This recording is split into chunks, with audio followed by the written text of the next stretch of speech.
మత్తయి సువార్త 5వ అధ్యాయం 7వ వచనములో చెబుతున్నారు, కనికరము గల వారు ధన్యులు, వారు కనికరము పొందుదురు. ధన్యులు ఎవరండి అంటే దేవుని చేత కనికరింపబడిన వారు. ఎవరైతే కనికరించబడతారో వారు దేవునితో సమాధానము కలిగి జీవిస్తారు. అది 32వ కీర్తనలో మొదటి వచన భాగాల్లో చెప్పబడిన సంగతి. ఆ భాగ్యాన్ని భూమి మీద ఒక ప్రత్యేక జనాంగానికి ఇచ్చిన వారు ఎవరంటే ఇశ్రాయేలీయులు అనబడినటువంటి అక్షరార్థమైనటువంటి జనాంగం. హెబ్రీ జాతి నుంచి దేవుడు అబ్రహామును ఏర్పాటు చేసుకొని ఆయన ద్వారా అబ్రహాము ఇస్సాకులు అనబడినటువంటి యాకోబులు అనబడిన సంతానాన్ని, యాకోబు ద్వారా 12 గోత్రకర్తలను, ఆ తర్వాత ఈ 12 గోత్రాలు ఉన్నటువంటి వారు 2 భాగాలుగా విడిపోతే బెన్యామీను యూదా ఒకటయింది. మిగతా 10 గోత్రాల వారు అషూరుకు, వీళ్ళిద్దరేమో బబులోను చెరకు వెళ్ళారు.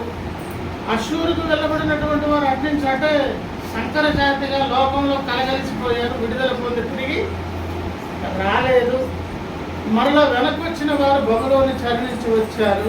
ఆ కారణాన్ని బట్టి ఒక ప్రత్యేక జనాంగాన్ని దేవుడు ఏర్పాటు చేసుకున్న వారు ఎవరంటే యూదులు. కనుక యూద ప్రాముఖ్యత కలిగినటువంటి ఒక ప్రత్యేక జనాంగం భూమి మీద ఉన్నది. వారు 32వ కీర్తన ప్రకారంగా దేవునితో సమాధానపడిన వారు. ధన్యులు ఎవరండి అంటే దేవుని చేత క్షమింపబడిన వారు. ఆ భాగ్యము నీకు నాకు ఎప్పుడు వచ్చింది? పేతురు పత్రిక మనం చదువుకున్నటువంటి మొదటి పేతురు పత్రిక 2:10 ప్రకారంగా ఒకప్పుడు మనము దేవుని ప్రజలం కాదు. కనికరించబడడానికి అవకాశం ఎందుకు లేదంటే దేవుని సమయం ఇంకా అప్పటికి రాలేదు. ఎప్పుడు వచ్చింది?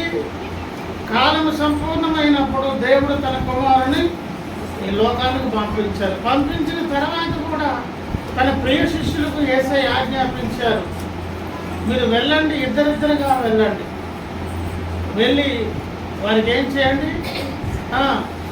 రక్షణలోనికి నడిపించండి, సత్యాన్ని తెలియజేయండి, పాప క్షమాపణ కొరకు ఏర్పాటు చేసిన మార్గంలోనికి నడిపించండి చెబుతూ అన్య జనాంగాల దారిలోకి వెళ్ళొద్దు, మీరు ఇశ్రాయేలీయులలో నశించిన జనముల యొక్కకే వెళ్ళమంటారు. అపోస్తుల కాలం నాటి వరకు కూడా ఇది కొనసాగింది. కానీ అంతకుముందు ఎవరు అన్య జనాంగాల్లో భక్తులు లేరు, చాలా మంది ఉన్నారండి, అరకొరగా ఉన్నారండి, చాలా కొద్ది మంది మైనారిటీ ఉన్నారండి. శిలువ యజ్ఞము తర్వాత డోర్స్ ఓపెన్ చేశారు. ఎవరికండి? అన్య జనాంగములకు ఓపెన్ చేశారు. ఆ అన్య జనాంగములకు ఓపెన్ చేసినప్పుడే మనం చదువుకున్నాం. 11వ అధ్యాయం రోమా పత్రిక 30వ వచనములు ఏం చదువుకున్నామండి? గత కాలమందు మనం ఎవరమై ఉన్నాము? అవిధేయులు. ఈ అవిధేయులకు ద్వారాలు డోర్స్ ఓపెన్ ఎప్పుడయ్యాయన్నాను? శిలువ యజ్ఞము ద్వారా. ఆ ఓపెన్ అయ్యేటప్పటికి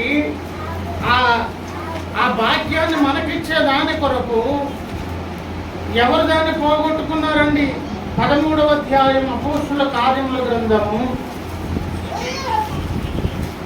46వ వచనం. అప్పుడు పౌలును బర్నబాయు ధైర్యముగా ఇటులండి,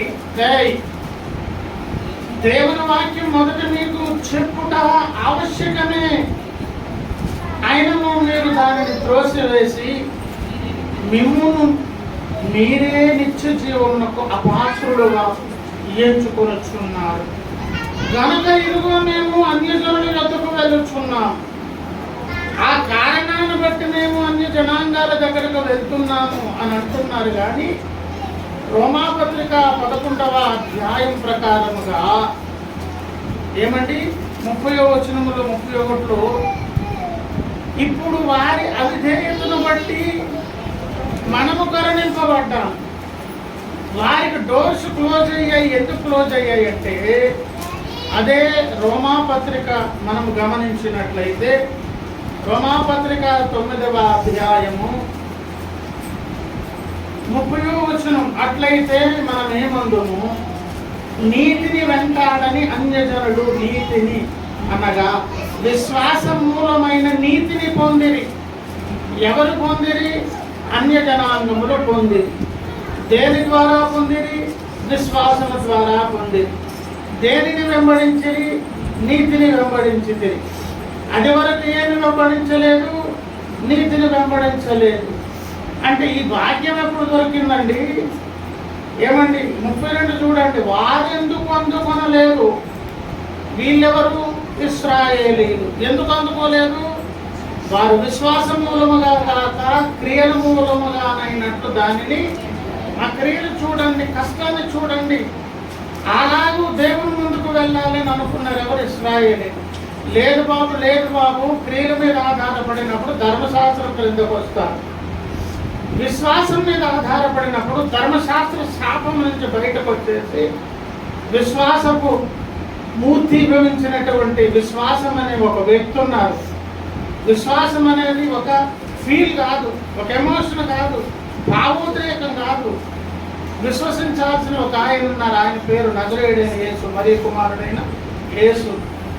పనిచేయక భక్తిహీనుని ఉచితముగా నీతిమంతునిగా చేసేదాని కొరకు అబ్రహాము దేవుని నమ్మెను, అది అతనికి నీతిగా ఎంచబడెను.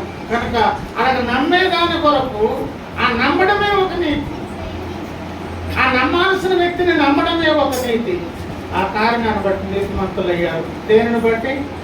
2:10 రోమా పత్రిక, ఏదది? ఎఫెసీ పత్రిక ప్రకారంగా మీరు విశ్వాసం ద్వారా ఏమండి దేవుని కృప వలన మీరు రక్షణ పొందారు. 2:8 ఏమండి?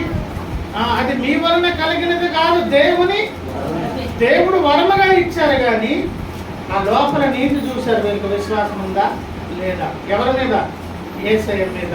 అది చూసినప్పుడు అది వరముగా భాగ్యాన్ని ఇవ్వడం జరిగింది. ఆ కారణాలను బట్టి మనము కూడా కనికరింపబడినప్పుడు మన జీవితాలకు మేలు కలిగిందండి. మత్తయి సువార్త 5:7 ప్రకారంగా మనము కనికరించబడినప్పుడు మనకు మేలు కలిగింది, దేవుడితో సమాధానపడ్డాం. కానీ అది నాణ్యములో ఒక భాగమే. రెండో భాగం ఏంటి? మీరు కూడా కనికరించండి, అప్పుడు ధన్యత సంపూర్ణమవుతుంది అని అన్నారు. మనం కూడా ఏం చేయాలంట? కనికరించాలి. మనము కూడా కనికరించే మనస్తత్వం అనేది లేకుండా ధన్యులమనే గుంపులో సంపూర్ణంగా కొనసాగలేము. భక్తులమే కానీ స్వార్థ ప్రియులం, భక్తులమే కానీ ఇతరుల కొరకు ఉపయోగపడనటువంటి వారు, భక్తులమే కానీ మన ద్వారా దేవుడు ఇవ్వదలుచుకున్న మేలు ఇతరులకు పంచలేని వారిగా మిగిలిపోతాం. ఇక్కడి నుంచి మనం ఈ విషయాన్ని కాస్తంత మనం దృష్టి పెట్టి చూసినట్లయితే ప్రభునందు ప్రియులారా, ఈ బాధ్యతను మనకు దేవుడు ఇచ్చారంట. మనకు ఈ బాధ్యతను దేవుడు మనకిచ్చారు.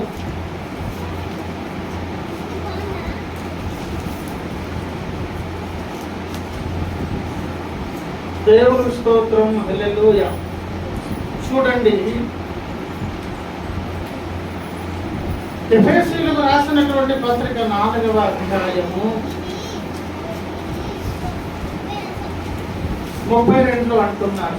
ఒకని ఎడల ఒకడు దయగలిగి కరుణాహృదయులై క్రీస్తునందు దేవుడు మిమ్మల్ని క్షమించిన ప్రకారము మీరును.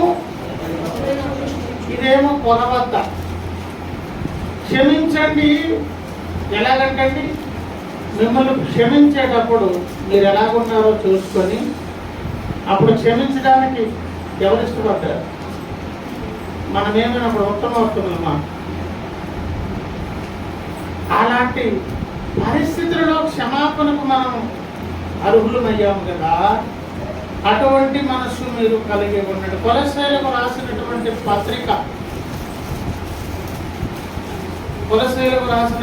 పత్రిక 3వ అధ్యాయము 12 చదువుదాం. కాగా దేవుని చేత ఏర్పరచబడిన వారును.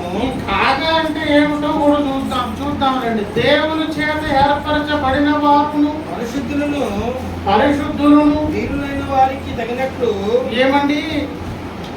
ప్రియులైన వారికి తగినట్లు. ఎవరికి ప్రియులు? మనతో దేవుడు అంటున్నారు, మనం ఎవరము? ఏర్పరచబడిన వారు.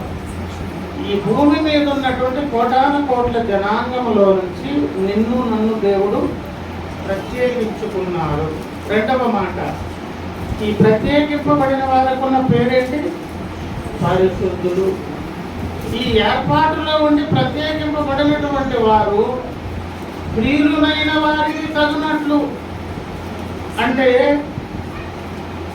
ప్రియులుగా మనం ఎవరినైతే ఎన్నుకొని చాలా మంచివారండి, వీరి ద్వారా మనకు ఉపకారం అండి అన్నట్లుగా మనం కనిపించాలంటే ముందు మన దేవునికి ప్రియులుగా ఉండాలి. తగినట్లు మీరు జాలిగల మనస్సు అన్నారు. జాలిగల మనస్సు, దయాలత్వం, వినయం, సాత్వికం, దీర్ఘశాంతం ధరించుకొనండి అనేది ఆజ్ఞ. ఇందులో రెండు విషయాలు చెప్పారు. మనకు జాలి కలిగిన మనస్సు ఉండాలి, దయాలత్వం ఉండాలి. ఏమేమి ఉండాలి? ఆ తర్వాత ఇంకా చెప్పారు వినయమని, సాత్వికమని, దీర్ఘశాంతమని. ఇవన్నీ ఉండాలి. ఒక వస్త్రమును ధరించుకున్నట్లుగా మీరు ధరించుకోనండి. మిగతా ఉండినప్పుడేమో మనకున్నటువంటి క్వాలిఫికేషన్ ఏంటది?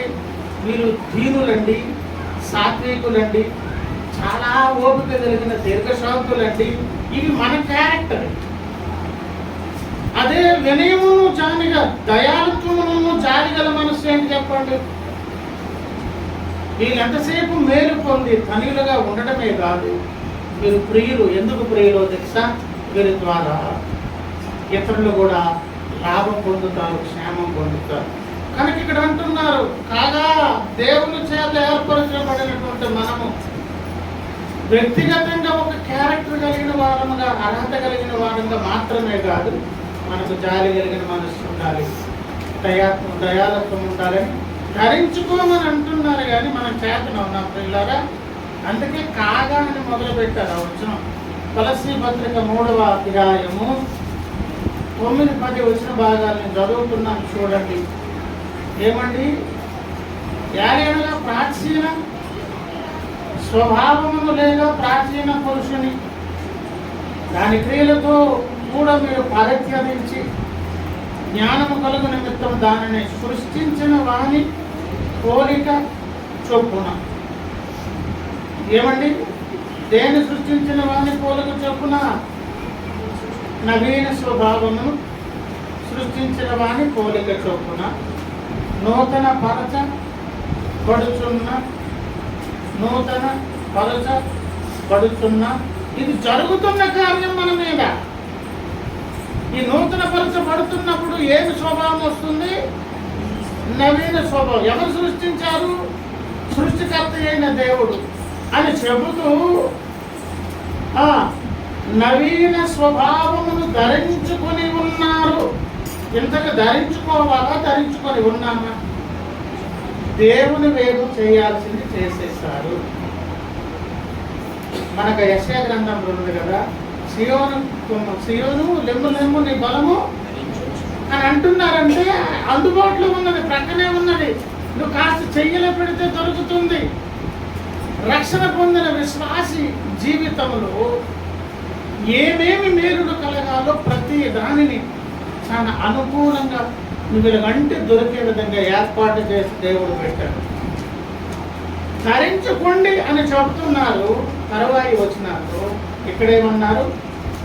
ధరించి కొని ఉన్నారు. అంటే ఆ దేవుని వైపు కార్యం అయిపోయింది. మనము కూడా ఇష్టపూర్వకంగా ఆశించి పొందుకుంటే మనం కూడా ఏమవుతుంది చెప్పండి? మళ్ళీ కంప్లీట్ అవుతుంది. లేకపోతే దేవుని వైపు కార్యం జరిగింది, మన వైపు నుంచి జరగలేదు. మెట్టుకైతే ఇక్కడ ఏమన్నారు? దేవుని చేత ఏర్పాటు చేయబడిన పరిశుద్ధమైనటువంటి మనం ప్రియులు కావాలి. ఎవరికి? దయకు ఎవరు పాత్రులై ఉంటున్నారు, ఎవరి మీద అయితే కరుణ చూపించాలో, కనికరణ చూపించాలో, మన మీద బాధ్యత ఉన్నదా లేదా చెప్పండి? మన మీద బాధ్యత ఉన్నదండి. ఆ బాధ్యతను కూడా ఖరాఖండిగా చెప్పారు. లూకాసు వార్తలో ఒకసారి చూద్దాం రండి. లూకాసు వార్త 6వ అధ్యాయము. లూకాసు వార్త 6వ అధ్యాయం 35 నేను చదువుతున్నా. చదవండి ఎవరైనా. మీరైతే ఎవరు మీరు?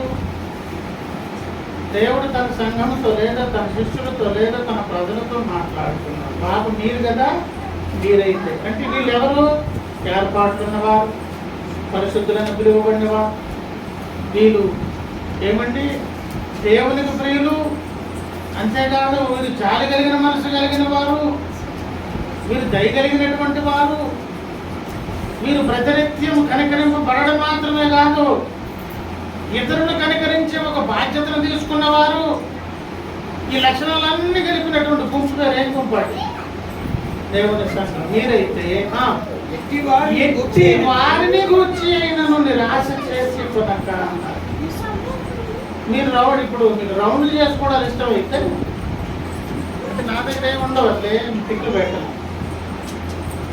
కొంత స్థాయి దాటితే మీరు అలా మారిపోతారు. రౌండ్ చేసుకునే లక్షణం అలవాటు ఉంటే దాన్ని రౌండ్ చేసి ఏం రౌండ్ చేయాలో తెలుసా? ఎట్టి వారిని గూర్చి అయినను అనేది ఒక భాగము, నిరాశ చేసి కొనక. అవతల వాడు ఎవడైనా కానివ్వండి. మొదటి విషయం ఏం చెప్పుకోవచ్చు? శ్రద్ధగా వినండి. ధన్యుడు అనే దానికి 2 భాగములు ఉన్నవి. నాణ్యములో ఒక భాగం నువ్వు ధన్యుడు అని దేవుని చేత తీర్పు పొందడం, దేవునితో సమాధాన పడి దీనుడండి, సాత్వికుడండి, అంత అంత ఇంత అని మంచి మంచి సాక్ష్యాలు, ఇండివిజువల్ సాక్ష్యాలు కలిగి ఉండడం. ఆ ధన్యంలో 2వ భాగం ఏంటి? మీరు కనికరింపబడ్డారు, ఇతరులు కూడా కనికరించారు. ఆ కనికరించండి అనేది ఒకటైతే, రెండోది ఏంటో తెలుసా? కనికరించే విషయములో ఎట్టి వారిని గూర్చి అయినను నిరాశ. అంటే అందరి మీద ఒకేలాంటి ఫ్లో మనలోంచి రాదు. నీకు ఇష్టమైన వాళ్ళని ప్రేమిస్తావు, కనికరిస్తావు, జాలి చూపిస్తావు. ఎవరు పడితే వాళ్ళ మీద నీకు మనసు రాదు. కనికరించాలని మనసు ఉంది. దేవుడు పదే కనికరించమంటున్నారు. ధన్యులుగా ఆ సాక్ష్యం నేను పొందుకోవాలంటే ఎంతసేపు దేవుని చేత కనికరింపబడమే కాదు, నేను కూడా ఇతరులను కనికరించాలి గనుక ఈ బాధ్యత నా మీద ఉంది కనుక అని మనం పనికి పూనుకున్నాం అనుకోండి. అప్పుడు మరలా నీ కళ్ళ ముందు ఇంకొక సబ్జెక్ట్ స్టార్ట్ అవుతుంది. నీకు నచ్చిన వాళ్ళ మీద, ఇష్టమైన వాళ్ళ మీద, నీ మనసుకు నచ్చిన వారి మీద నువ్వు జాలి కనికరము చూపిస్తావు. ఇక్కడ అంటున్నారు ఎట్టి వారిని గూర్చి అయినా. అవతల వారు ఎవరైనా కానివ్వండి అని ఫస్ట్ మొదలు పెట్టారు. ఏమని? మీ శత్రువులను ప్రేమించడం మొదలు పెట్టారు. ఫస్ట్ ఎక్కడ మొదలు పెట్టారు? ఎవరైనా కానివ్వచ్చు, ఆ శత్రు రూపంలో ఉన్నటువంటి ఆ వ్యక్తులు ఎవరైనా కానివ్వండి, ఫస్ట్ ఎక్కడ మొదలు పెట్టారు? మీ శత్రువులు, మీకు ఇష్టం లేని వారు, మీకు నచ్చని వారు, మీకు వాళ్ళ పేరెత్తిన మొహాలు చూసిన విసిగా అని చూడండి, ప్రేమించండి, మేలు చేయండి, అప్పు ఇయ్యుడి, అప్పుడు మీ ఫలము గొప్పదే, మీరు సర్వోన్నతులై కుమారులై పొందు. ఆయన అని ఇప్పుడు ఇక్కడికి వచ్చారు. ఆయన యేసయ్య కృతజ్ఞత లేని వారి ఎడలను, దుష్టుల ఎడలను ఉపకారి అయి ఉన్నాడు. మిమ్మును క్షమించిన ప్రకారం ఇంతకు చదువుకున్నాం కదా ఎఫెసీ పత్రిక. అప్పుడు మనం ఎలాగే కనిపించాం. ఎలా కనిపించామంటే కృతజ్ఞత లేని వారు, దుష్టులు, అవి పట్టించుకోలే, అక్కడ నిరాశ చెందలే, ఇలాంటి వాళ్ళు ఏంటి అని ఆయన అనుకోలే. అందుకే ఒట్టేది. అందుకే ఏమన్నా అది క్రీస్తు మిమ్ములను క్షమించిన ప్రకారము. ఆ కొలబద్ద మన దగ్గర కొలబద్ద వాడేటప్పుడు మనం ఎలాగే కనిపించామంటే మనమే ఉత్తమోత్తములుగా కనిపించలేదు కనుక నీ ముందు ఉన్నోళ్ళు ఎవరైనా నువ్వు నిరాశ పొందవద్దు. వారు ఎవరైనా కానివ్వండి. ఆయన మొదలుపెట్టాడు ఎక్కడ? శత్రువులను ప్రేమించండి, మేలు చేయండి, కలిగింది ఇవ్వండి, అప్పుడు మీ ఫలము గొప్పదే ఉండు. ప్రభునందు ప్రియులారా, ఏమండి మత్తయి సువార్త 6వ అధ్యాయం కూడా ఒకసారి చూడండి. మత్తయి మత్తయి సువార్త 6వ అధ్యాయము 14 చదువుదామా. మనుష్యుల అపరాధములను మీరు క్షమించిన ఎడల, ఇంత చెప్పిన తర్వాత కూడా ఎంత చెప్పారు? నువ్వు ధన్యుడు అవ్వాలంటే 2 పోర్షన్స్ అనే సాక్ష్యం ఉండాలి. ఆ సాక్ష్యం నాకు నా జీవితంలో తప్పకుండా నేను పొందుకోవాలంటే కూడా ఏం కావాలి? ఎట్టి వారిని గురించి నేను నిరాశ పడవద్దు. వాళ్ళు ఎవరైనా కానివ్వండి, ఎందుకంటే నేను కూడా ఒకప్పుడు అలాగే ఉన్నాను. దేవుని స్థానంలో నేనున్నాను అని ఎవరికి వారు ఊహించుకోవాలి. ఇన్ని చెప్పిన తర్వాత ఆ క్షమించేటప్పుడు ఏ ప్రకారం క్షమించాలా? ప్రభువు మిమ్ములను క్షమించిన ప్రకారమనే కొలబడతారు. ఇంత చెప్పిన తర్వాత కూడా మానేస్తే అక్కడ చెప్పారు ఏంటంటే 14, మనుష్యుల అపరాధములను మీరు క్షమించిన ఎడల, మీరు క్షమించని ఎడల మీ పరలోకపు తండ్రియు మీ అపరాధములను క్షమిస్తారు. మీరు మనుషుల అపరాధములను క్షమింపకపోయిన ఎడల మీ తండ్రియు మీ అపరాధములను అంటే ఒప్పుకోలులోను ఈ పోర్షన్ కూడా దేవుడు పట్టించుకుంటున్నారు. సంపూర్ణ ధన్యతతో బయటకు వెళ్ళేది ఉంది. కొంతమంది స్నానంకి వెళ్తారు, ఎక్కడికి వెళ్ళినట్టు స్నానంకి అంటారు, మళ్ళీ వెంటనే వచ్చేస్తారు.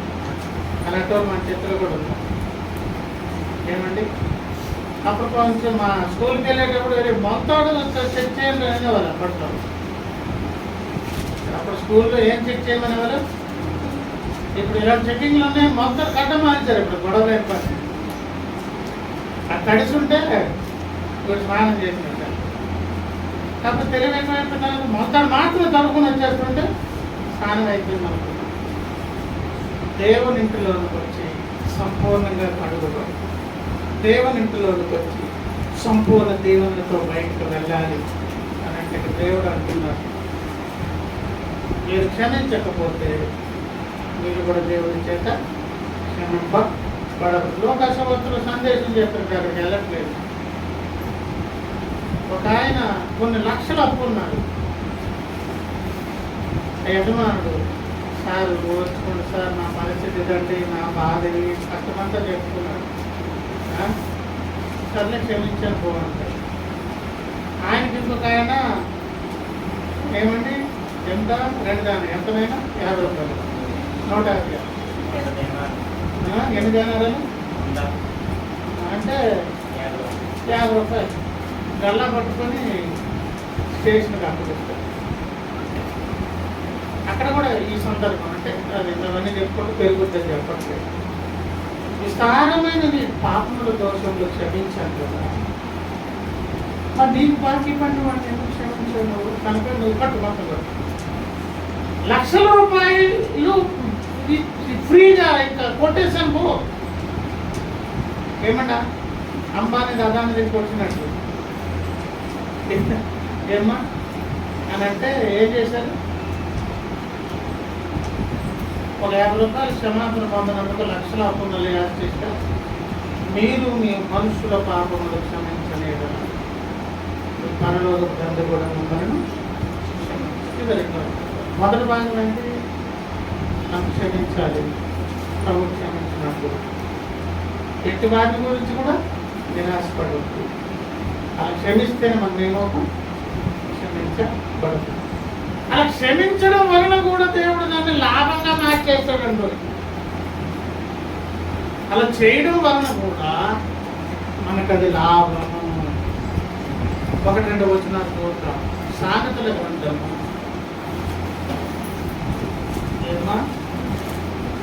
11వ అధ్యాయంలో ఒకసారి రండి.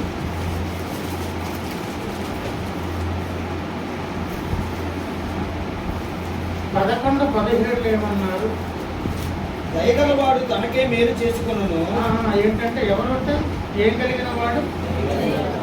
రాత్రి కూడా సందేశంలో పాయింట్ ఏంటి? దయగల వారు ఏడు ఆయన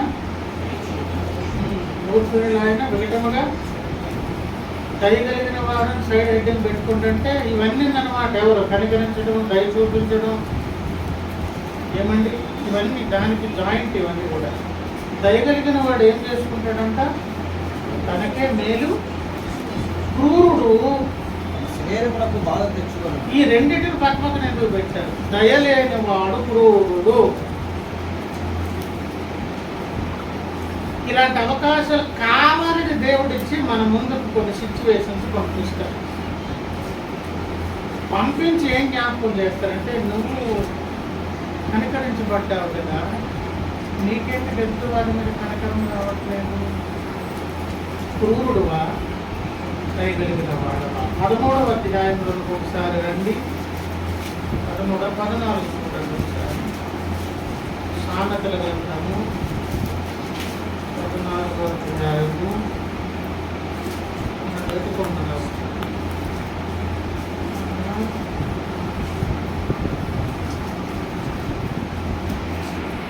తిరస్కరించువాడు పొరుగువాని తిరస్కరించువాడు పాపము చేయువాడు. తిరస్కరించడం అంటే అర్థం ఏంటో కూడా చెప్పారు అక్కడ చూడండి. ఏంటో తిరస్కరించడం, తర్వాత మాట చూడండి. పేదలను కటాక్షించువాడు ధన్యుడు. అంటే కటాక్షించకపోవడము దేంతో పోల్చారు ఇప్పుడు? ఏమా పొరుగువాడిని తిరస్కరించకపోతే పేదలను ఏం చేసినట్లు? కటాక్షించినట్లు. తన పొరుగువాన్ని తిరస్కరించువాడు బీదలను కటాక్షించలేదు కనుక ధన్యుడు కాలేదు. సరే కదా, ఏమి చేయుతున్నాడు అంటే, పాపం చేయడం అంటే ఎంతసేపు ఫలానానే కాదు.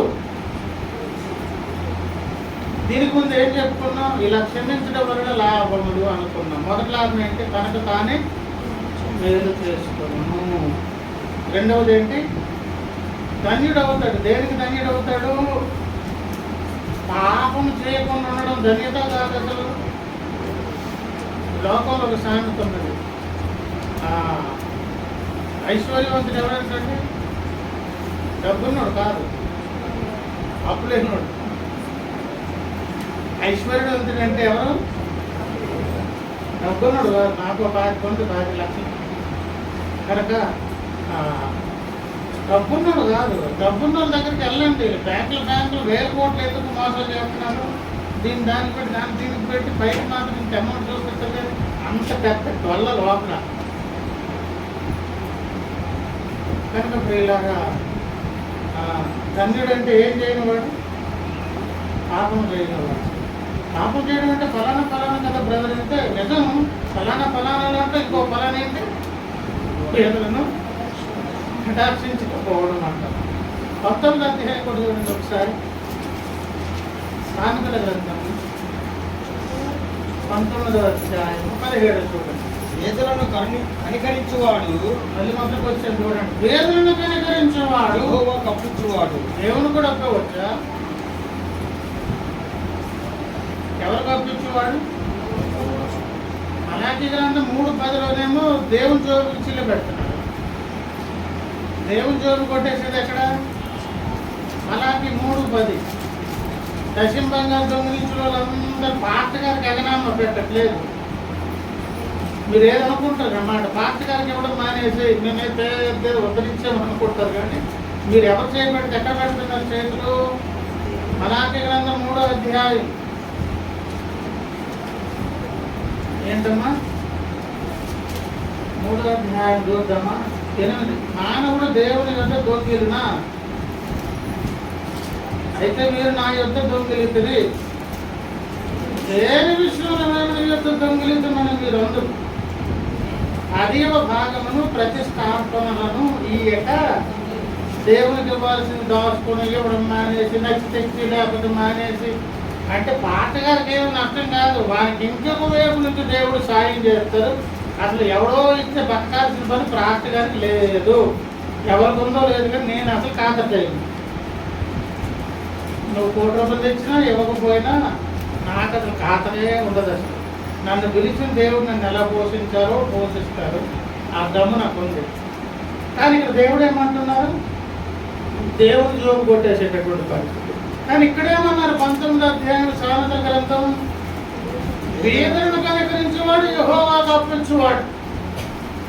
వాని ఉపకారమునకు ఆయన ప్రత్యుపకారము ఎప్పుడు చేస్తారు?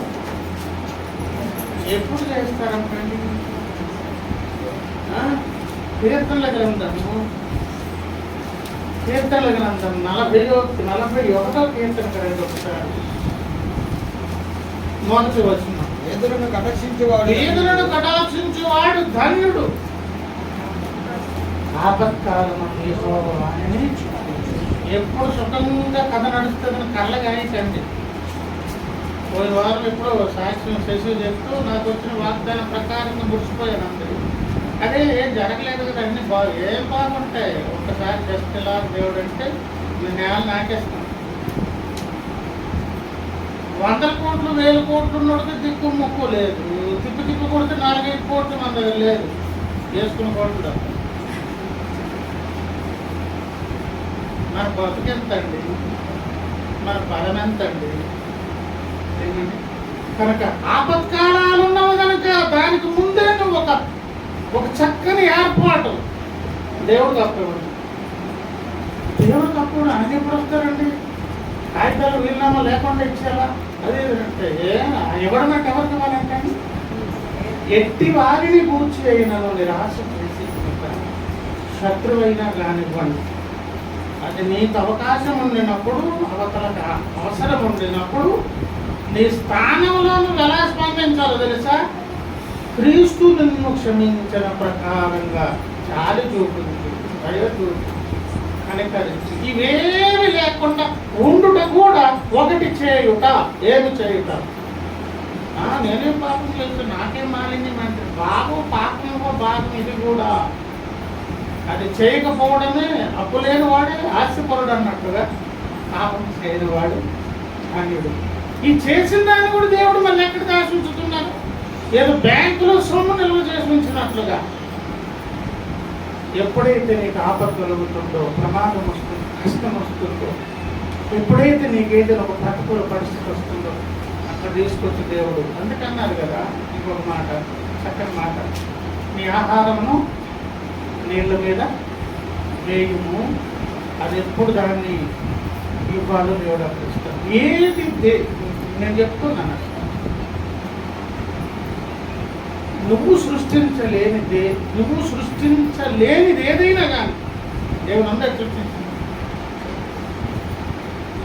ఫర్ ఎగ్జాంపుల్ కొంతమంది ఆడపిల్లలు మంచి ఏ స్వెటర్లు గంటలు అడుగుతారు, టైలరింగ్ చేస్తారు. అలాగే కొంతమంది మంచి నైపుణ్యం శిల్పకారులు ఉంటారు.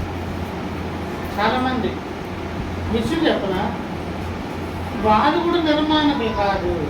కొంచెం నిర్మాణం వాడు టాలెంట్ ఉపయోగించి చేశారు. కానీ అసలు నిర్మాణకుడు అంటే ఎవరో తెలుసా? ఆ ముడి పదార్థం కూడా ముందే సంపాదించుకొని శూన్యంలో తెచ్చుకొని చెయ్యాలి. ముడి పదార్థం ఆల్రెడీ ఎవరు ఇచ్చారు? మరి మందేముంది? మందేమి లేదబ్బా, మందేమీ లేదు. ఉన్నదానికే కొంచెం నైపుణ్యంతో ఏదో చేసుకున్నాం అన్నమాట. ఆ మాట చెప్పడం ముందు ఏమన్నాడు? ఏమా ఆపత్కాలంలో దేవుడు సాయం చేస్తాడు. ఇక్కడేదో చిన్న పాయింట్ మిస్ అయ్యి మెడికేటెడ్ చేయాలి. మేము చెప్పు, బయట చెప్పలేదు, చెప్పమ్మా ఇదేంటి అనేది ఇక్కడ ఏం మార్పులు వేసింది, అదేం లేదు, నేర్చుకోవాలి. చెప్పేంటది పాయింట్? వెరీ గుడ్, గుడ్ చేశారు. నీ ఆహారం దేని మీద వేయము, నీళ్ళ మీద వేయమంటూ చెప్పుకొచ్చాను అనమాట. నువ్వు సృష్టించలేని దేనిని కూడా నాశనం చేసే హక్కు నీకు లేదు. కనుక ప్రతి దానిని జాగ్రత్తగా చూడాలండి. అది 10 పైసల వస్తువు అయినా 10,000 రూపాయల వస్తువు అయినా ఎందుకో నీకు ఇష్టపడి దేవుడు దాన్ని ఇచ్చాను. అందుకే అదేంటో నా దగ్గర ఉన్న బట్టలు 30 సంవత్సరాల నుంచి ఉంటాయి, అవి అలాగే ఉంటాయి. కొన్ని బట్టలు అయితే ఒక 6-7 సంవత్సరాలు 10,000కు వస్తావు వేస్తాను, అలాగే ఉంటాయి. అంటే ఉంచుకోమని కాదు, ఎందుకు దేవుడు ప్రేమించి ఇచ్చారు. రేషన్ బియ్యమే ఆనందంతో తినండి, మంచి బియ్యమే అవే తినండి. బాగా డబ్బులు ఉన్నాయి అనుభవించండి, ఏదన్నా అందులో ఎంజాయ్ చేయండి. దేవుడు ఇస్తున్నాడు. ఇంకా ప్రతి వస్తువు, ప్రతి చిన్నది పెద్దది, ప్రతి ఐటమ్ మ్యాక్సిమం నీ ఎఫర్ట్ దాన్ని నాశనం చేయకపోవడం చేసి ప్రేమించి దేవుడిని ఇచ్చాడు. మనకు దాన్ని హాని చేసే హక్కు, మనకు నిర్వీర్యం చేసే హక్కు, అథారిటీ మనకు లేదండి. కనుక అన్నదమ్ములు కూడా కాలంలో ఏమా పథకాలలో పారేయడం గొడవపెట్టేది జల్లినన్నం నేను ఎందుకే ఏరుకుంటాను, ఇలా పెట్టుకుని ఏరుకుంటాను. ఓ సీపులు శాఖకెత్తే పారేయడం. ఈ బైబిల్ వచనం చదివినట్టు భయం వేసింది నాకు. నీ ఆహారం నీళ్ళ మీద దేవుడు దాన్ని విలువగా దాని గురించి మాట్లాడేటప్పుడు ప్రతి దాన్ని విలువగానే చూడాలి. ఎందుకంటే నువ్వేది తయారు చేసుకోలేవు, ఆయన పెట్టదు భిక్ష. మనం చేసుకోగలిగితే అప్పుడు దాని మీద హాని చేశాము అనుకుంటుంది. ప్రభు నమ్ముతున్నారు ఇలాగ మనకి ఈ దీని ద్వారా కూడా దేవుడు ఏం చేశారు ఏర్పాటు. ఆపత్కాలలో ఆహారాలు కాపాడబడాలని, పాపము జరగకుండా మనం కాపాడబడాలన్నా ఏమండి ధన్యులమై అంటే ఏంటో ధన్యత, క్షమింపబడిన మనం ఇతరులను క్షమించే. ఇంకో ధన్యత కూడా చూద్దామా? ఎప్పుడు చదువుతుంటాను ఆ వచనం, మీకు బాగా గుర్తుంది. యాకోబు పత్రిక చదివేసి చెప్పుకోలేదు. యాకోబు పత్రిక 2వ అధ్యాయం 13. కనికరము చూపని వాడు కనికరము లేని తీర్పు పొందును. ఇది ఒకవేళ ఇటువంటి కఠినమైన మనసు ఉంటే తీర్పులో దొరికేస్తామండి. కఠినమైన మనసుతో మనం అలాగే బతుకాలు కొనసాగి కొనుమూసే ఉన్నప్పుడు అడ్డం దొరికేస్తాం అక్కడ అని తర్వాత అన్నారు. కనికరము తీర్పును మించి, కనికరము తీర్పును మించి, కనికరము దేని మించి పడ్డారు? దేని మించి ఆశ్చర్యపడుతుందంట? తీర్పులు నేను నిల్చున్నప్పుడు నువ్వు కలిగి ఉన్న నీ కనికరమే నువ్వేంటికి నిల్చున్న పక్కకి రా అని తీసేస్తావు. భూమి మీద ఉండగా దేవుని వంటి వానిగా దానిగా ఎంత కరుణ చూపించావు, జాలిపడ్డావు. ఎట్టి వారిని కూర్చి నిరాశ చేసుకోకుండా ఎటువంటి ప్రేమ కనుక పాపం చేయడం అంటే శరీరంతో చేయడం మాత్రమే కాదు, ఇలా కనికరించకపోవడం కూడా పాపమే అనే పని చేయకుండా కాపాడుకున్నావు. పాపం నువ్వు తీర్పులో నిలబడినట్టమ్మా రా అని తీర్పును మించి అతిశయపడే కార్యం ఎవరిని పెట్టగలుగుతుంది? నువ్వు కనికరించే దాని వాడవైపోతే నువ్వు లైకే చేసేస్తావు. యేసయ్య స్థానంలో ఉండి మెట్టికి సందేశం అంతా ఏంటి చెప్పండి? కనికరింపబడిన మనము ఇతరులను కనికరించకపోతే ఉపకూరలో సగమే అవుతుంది, స్నానము కూడా సగ స్నానమే జరుగుతుంది. ఈ దినము నుంచి సంపూర్ణ స్నానంలో ఒక పాయింట్ యాడ్ చేద్దాం. ఏంటది? దేవుని చేత కనికరింపబడుతున్న మనం ఎట్ ది సేమ్ టైం ఇతరులను కరుణించి కనికరించి జాలి చూపించే దాని విషయంలో కూడా జాగ్రత్త వహిద్దాం. ఇష్టమైన కాదు, ఎట్టి వారిని గురించి అయినను నిరాశ చేస్తూ అంత ప్రాడ్ మైండ్. అది కూడా ఎలాంటి ప్రేమ కాదలే క్షణగలేపో అలా కాకుండా ఎలాగంట క్రీస్తులను శిక్షించారు. పిల్లరా ఈజీగా తీసుకోవద్దు నేను చెప్పిన మాట. ఆచరణ సాధ్యంగా సాధనలోకి తీసుకోవద్దే. తీర్పులోనే దేవుడు ఎందుకు తల్లి ఇక్కడ ఉన్నావు నువ్వు రా, ఇంకా ప్రక్కర దేవదూతలు పంపించి పక్కన తీసేస్తారు. తీర్పును మించి అతిశయపడే, ఎందుకంటే దేవుళ్ళలో బ్రతుకుతారు కొంతమంది. వాళ్ళకి ఇంకా అందుకే 13వ అధ్యాయం 1 కొరింథీ పత్రికలో ఒక మాట, ప్రేమ అన్నిటినీ నమ్మును, అన్నిటినీ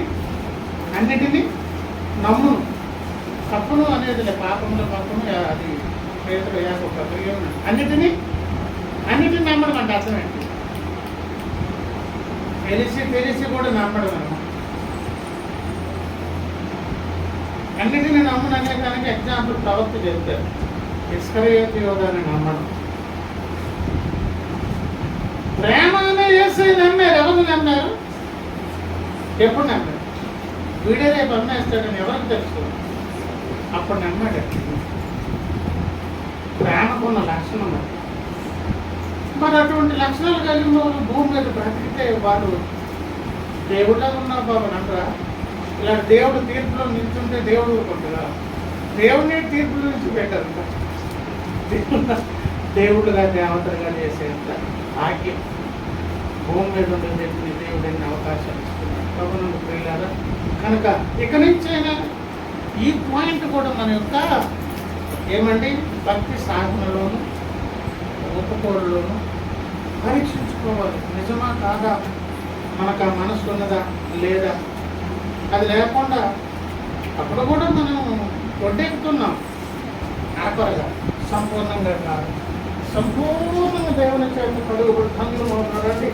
పరీక్షించుకుంటాం దేవుని.